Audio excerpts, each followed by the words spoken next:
make your day richer than it was before. Got some good times knocking upon your front door.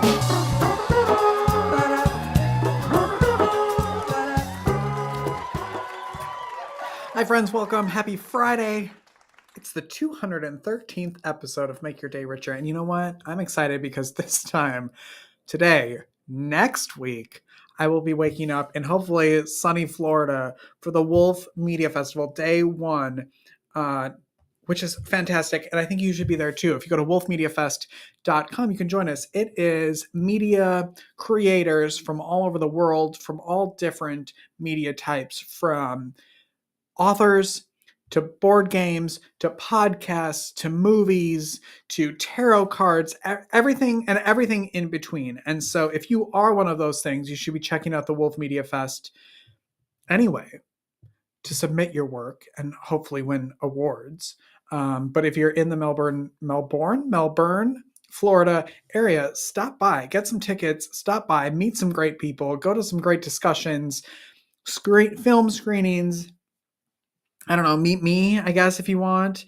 And it's going to be a really fun time. So wolfmediafest.com for that. That's where I'll be. We'll have a new show next Friday. It'll be all new, but it'll be a little not live. But we'll see. Maybe we'll do some live streaming from down there. So I'm excited. That's how I'm going to spend Easter is in Florida. I'm excited about a little vacation. I haven't had a vacation in a long time. So we're going to be doing some podcasting for the Wolf Media Fest podcast that I co-host. But I'm going to hopefully get some beach time in there as well. I want to say hi to all the people that I met today at Sweetwater's at a networking event that I went to this morning. Hi, guys and ladies. And it was a really fun morning. We're going to probably have some of them here on the show because they're doing great work out there in the world. This afternoon, it's Friday, so lots going on here on Friday. This afternoon, I get to go film my episode of the Follow Your Curiosity podcast with Nancy, who's been on this show. And so I'm going to go on her show and record that. I'm not sure when it comes out, but I'm sure I'll show a clip here and let you know. I'm excited to talk to her. I haven't been a guest in a long time. Being a guest always makes me really nervous, kind of. I feel like I'm a better host than a guest. So we'll see what happens this afternoon. And then, it's Friday, so I'm going to go play bingo tonight at the clubhouse here in my community that I live in. So I'm excited about that. Their prizes are scratch-off tickets, so that's always fun. And the thrill of hopefully winning like $10,000, but winning zero, it still gets me every single time. I want to say happy birthday to Pam. It's Pam's birthday today. Happy birthday. That Pam I was talking yesterday. I met with her. She's on the board of the Waxhaw Community Theater. We've got some great stuff coming up with them. And it's her birthday today. So how exciting is that? Okay. Let's see. What else do I have to tell you before we get into today's amazing show? I have to go shopping this weekend for clothes for the Wolf Media Festival next weekend. And I'm a person who I don't really know what size I am ever. And I don't really like trying on clothes, but I know I have to because then I get home, they're either too big, too small. I'm usually in between sizes, so I have to just pick the larger size so I don't feel like I'm a sausage. So it's not always fun for me. I don't know. Anyway, that's what I have to do this weekend. And so maybe I'll start wearing new clothes on the show once I get these new clothes for Florida. If you are a Canva user, this is for all of my content, my creators out there, my designers, my creators, everybody's using Canva, it feels like. Make sure you check out their updates. They did a huge announcement yesterday that I watched, and they have a lot of amazing new features at Canva. So make sure you check that out if you are using Canva. All right. Today is the National Day of Silence. And I want to recognize that and tell you all about that and because I think it's important. The National Day of Silence, I'm going to read this, so it's down here, so I'm not sure what it's going to look like on camera, but the National Day of Silence in April each year is a student-led movement to protest bullying and harassment of lesbian, gay, bisexual, and transgender students and those who support them. The Day of Silence brings awareness and illustrates to the schools and colleges how intimidation, name calling, and general bullying have a silencing effect on participating students. And students take a vow to silence themselves all day long. And we have a talk show, so I can't do that for an hour. But we can participate a little bit. And I think that's very important as someone who was bullied basically from kindergarten until college. College for me, actually, there was not really bullying, I'm happy to say. But the years of school prior to that, there was bullying. And so we're going to participate in that today. And I think you should too.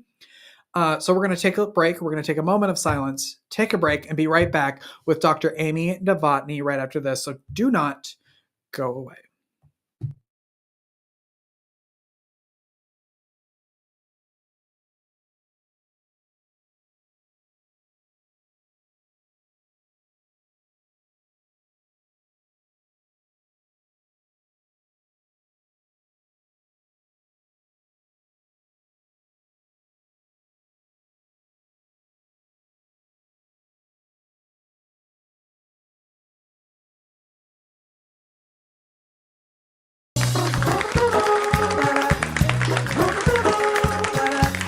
Are you tired of the same old drinks? Let your taste buds travel. Honkaku Spirits delivers authentic Japanese spirits right to your door.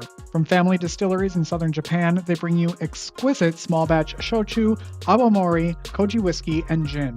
It's more than a drink, it's a journey to Japan in every sip. Discover your new favorite spirit at honkaku.com and enjoy free US shipping on any order. Thanks for sponsoring the show, Honkaku Spirits.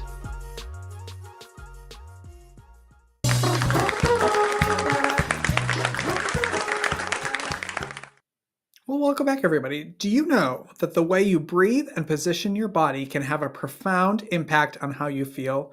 Our guest today, Dr. Amy Novotny, is the founder of the PABR Institute, and she's here to explain how the stress in our lives has physical repercussions, affecting everything from pain and sleep to energy levels. Dr. Amy is diving into how we can use simple changes in our breathing and posture to regain control over our bodies and feel better. So please welcome Dr. Amy Novotny. Hi, Rich. Thanks for having me on. It's a pleasure to be here. I love talking to lots of people, but especially people who are super smart and like left brain or right brain or whatever that is, and then also that have like creative side to them. And you love photography. I know that you have been in 7,000 marathons and Ironman triathlons, and I love that you kind of have both the best of both worlds. Mm-hmm. Yes, when I was young, and I remember being in high school thinking, I want to develop each aspect of what we're given. So, physical, intellectual, creative, mental, emotional. I just wanted to be able to have a skill in each of those realms. And so, if I didn't have something in those realms, it's like, okay, time to go learn something. And that's literally what I did. And I know in high school and in college, I really got into the intellectual stuff because I was trying to get scholarships to pay for school and all that. But once I got out, it's like, okay, again, get into marathons, get into something creative. Photography was my outlet. Can you I want to talk just about photography for a minute. And people think cameras are really expensive, and anything creative can be super expensive to get into, and that's an excuse that people have. Can you talk about how, I mean, especially now with phones, phones have amazing cameras. So can we talk about what you get out of photography? Sure. So if I'm going to go do photography, let's say for displaying a photo on a wall or trying to sell it or get into an art show, I'm going to use an actual DSLR camera, whether it's mirrorless or not. Mine are not mirrorless, and I get very nice lenses. They're a couple $1,000 lenses. especially because the type of photography I like doing is wildlife photography. So I need a very long lens to be able to get a photo of a wildlife creature that's clear in focus, whether they're moving or not moving, most of the time moving, but also with an appeasing background. Sometimes I'll do landscape photography too, which again is going to be a different type of lens. Usually I use a different camera body because I'm trying to get more detail or a greater depth of field.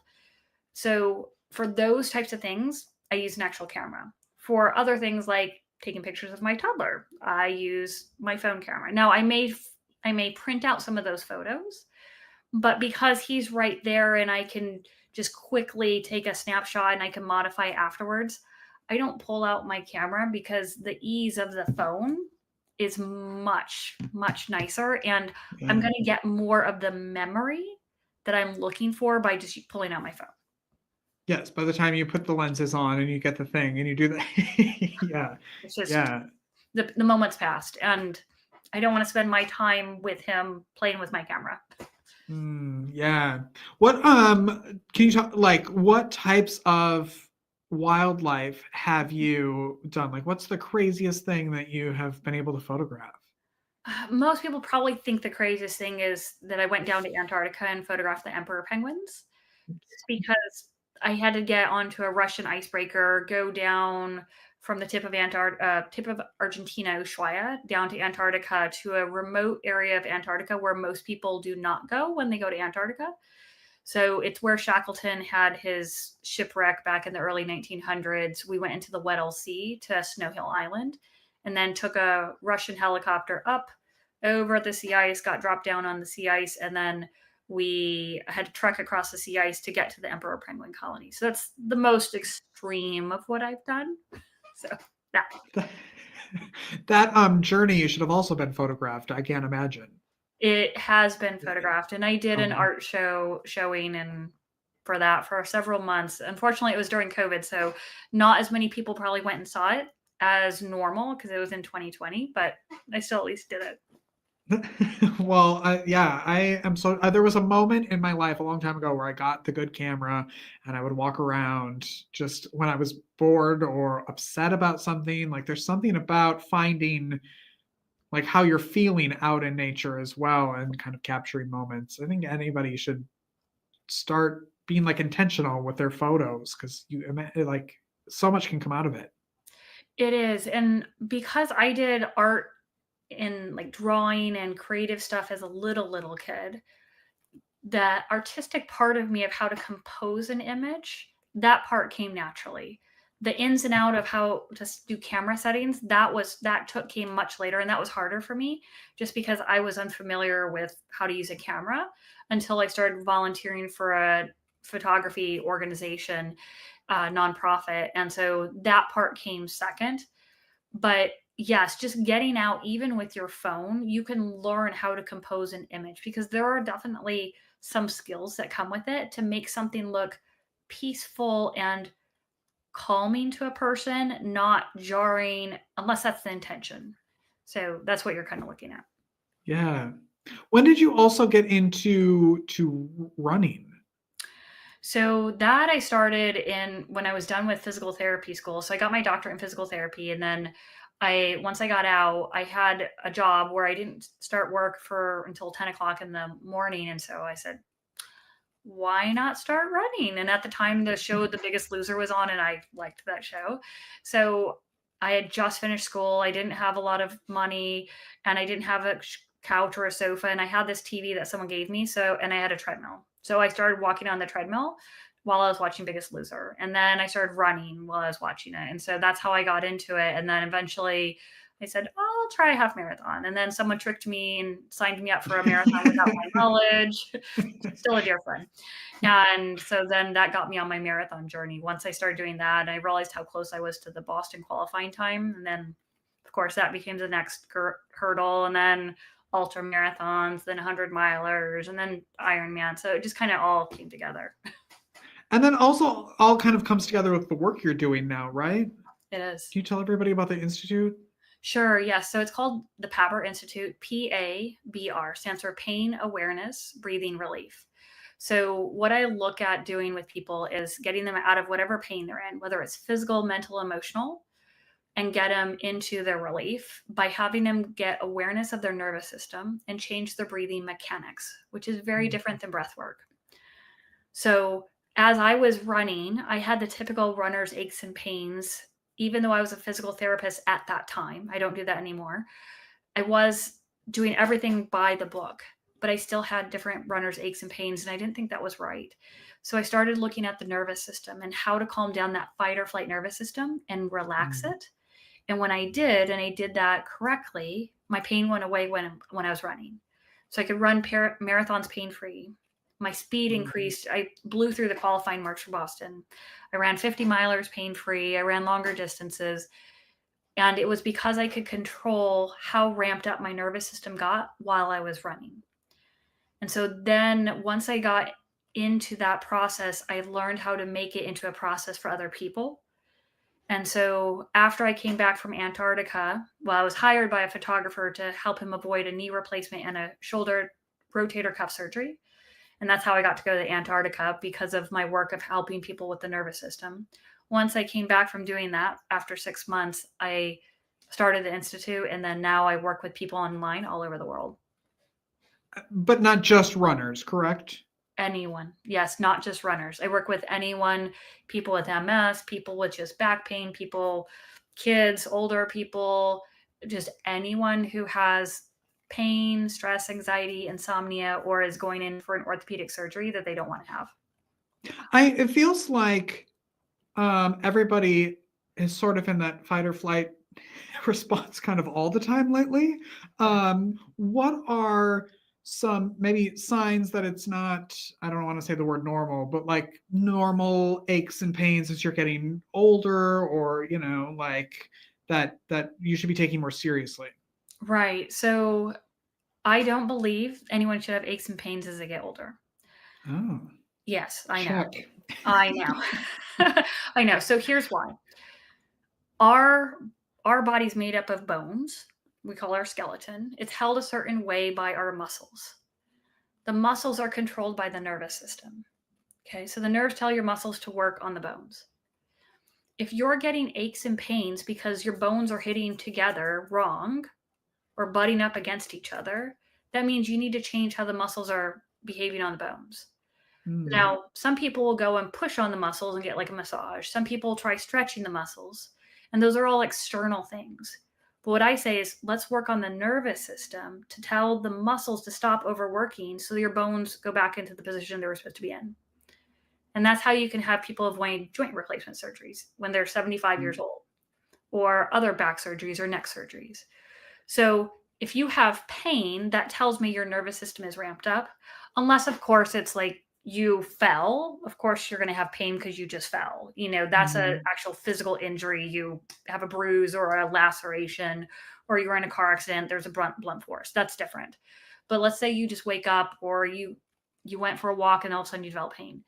That tells me your nervous system is ramped up. The muscles are guarding and pulling your bones and joints out of position. So if you have pain like that, I would look at that. Look at your nervous system and getting it resolved.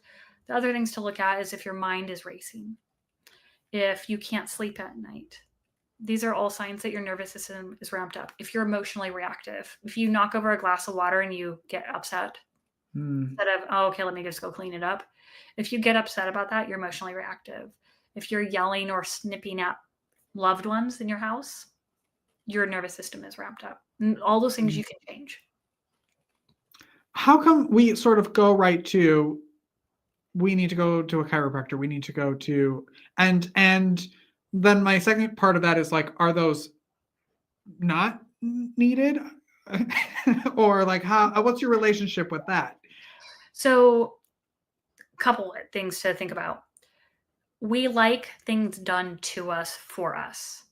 So sometimes we don't like to take responsibility anymore because we have so many things that we're responsible. We just want to lay on a table and have someone work on us. Fix me. And yes. so chiropractors are not going to go anywhere. Physical therapists are not going to go anywhere. Massage therapists are not going to go anywhere, because we like people just doing something to us or just touching us to elicit a response. So all those people, they don't have to worry. Their job is still safe. Now, there's a group of people that like to learn how to do things themselves, to elicit a change in themselves and feel that good without someone touching them, so that they don't have to go back weekly or bi-weekly or twice a week to get something worked on. They would rather just do it quickly to themselves and be done with it and say, "Oh, I feel great. Okay, I don't need all that stuff and I don't need to pay money for that stuff." Now, those are the type of people that I work with because they want to learn how to do it themselves. There's nothing wrong with the other approach where someone does something to you. It just may not stick or hold, and it still may lead you to have surgery because it doesn't stick and hold, and you haven't really changed yourself and your habits. So there's nothing wrong with that. I support people however they want to lead their life.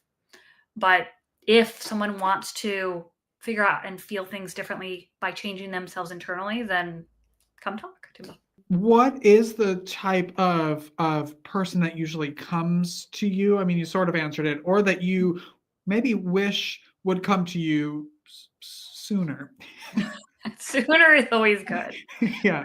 I will say that the people that typically come to me, they've tried physical therapy, massage therapy, chiropractor, Egoscue, Rolfing, all the different things out there. They may have tried surgery, injections, and then they usually come and say to me and say, "Can you help?"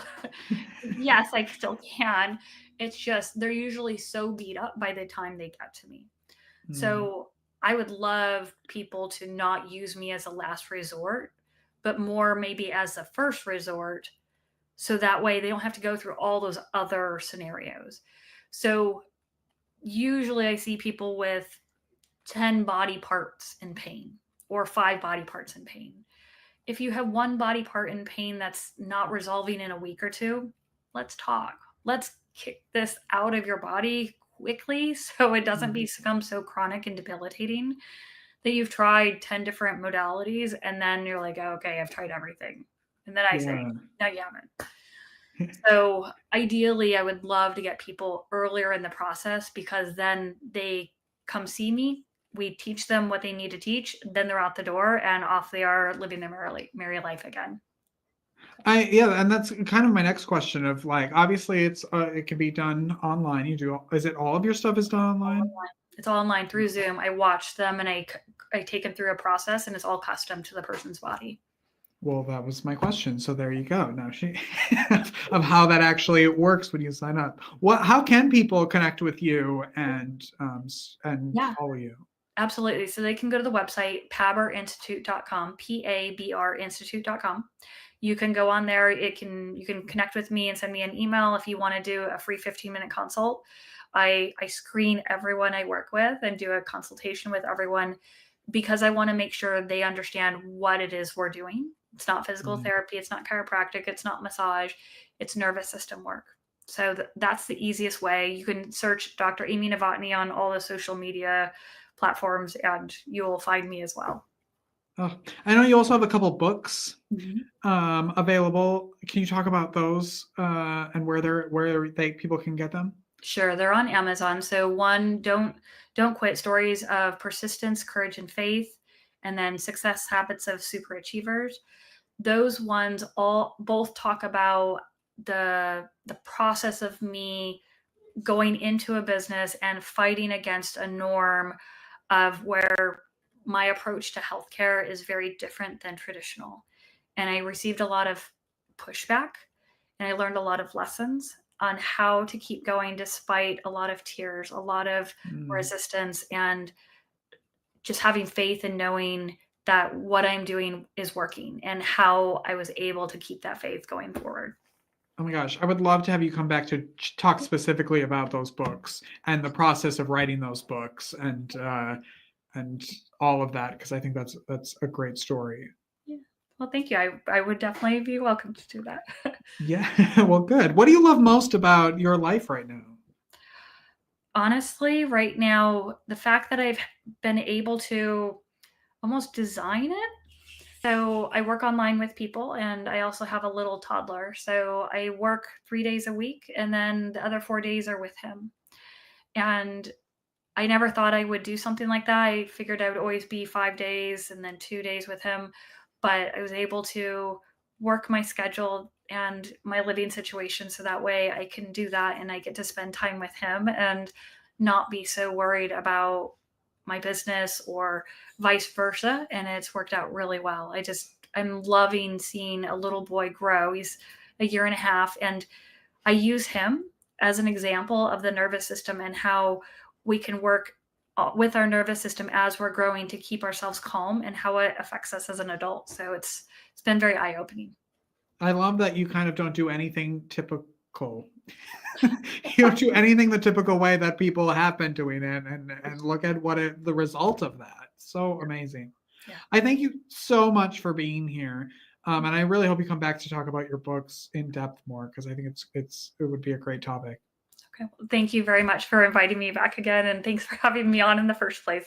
Yes. Thank you. Tell everybody again how they can connect with you, the website. Sure, it's PABR Institute, PABR Institute.com. Thanks. Perfect. Amy, thank you so much for being here. Thanks. We'll be right back after this. Don't go in.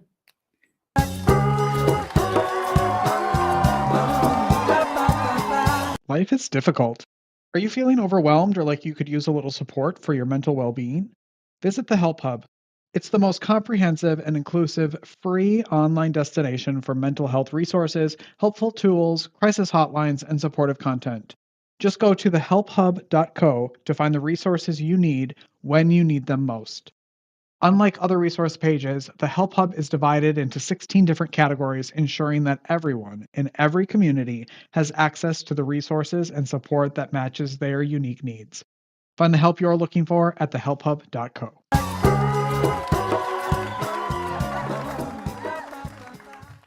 Well, that's our show, everyone. Thanks for watching. Go make your day richer. Go make somebody else's day richer. You've made mine by watching this show, and I love you for it. Now's a good time to just share the show. We're done. So just share it and be like, oh my gosh, what a great show. I love Dr. Amy Novotny. All right. Have a great weekend, everyone. We'll see you later. Bye-bye.